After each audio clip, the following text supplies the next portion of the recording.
Kanang gamingaw na ka sa pagkaon sa Pinas ba niya kana ganing buntag sayo or maudto na musagit gawasan yung balay mingon og taho. Aw, maong karon mao na atong buhaton karon guys. Mag-init ng tagtubig, butang ato asukar. Puti lang aso ko gigamit kay wa mi central tres trabahoan gud.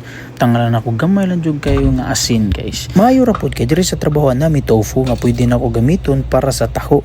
Ako ra nang gigamit kay para di na ko mugawas og mugasto pa para mupalit lang ana. Pero ang problema lang kay wa mi gagmay nga sagod diri mong nangita kog lain pa maagi para mapadayon na natong kabuang diri kay naa mi tapioca pearls diri kanang isagol sa milk tea gani guys. Aw kana atong gigamit.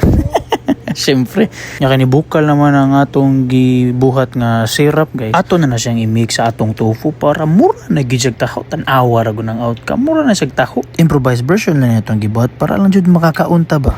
Mura na gijag taho bay. Pwede na ko maligid taho sa Amerika.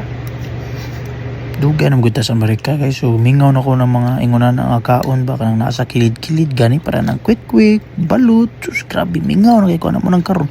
Nagbuhat na ko aning taho guys. Balag wa na ni magkadimaw ang ingredients atong gibutang sa atong taho. Ang importante ni buhat ta, nakatilaw ta, nakakaon. Og simsem ra sa uglasa sa taho dira sa Pilipinas kay wa man tay lain mahimo kundi mag-improvise kay wala man ta sa lugar nga atong natawhan. Mao sa sunod na sad guys.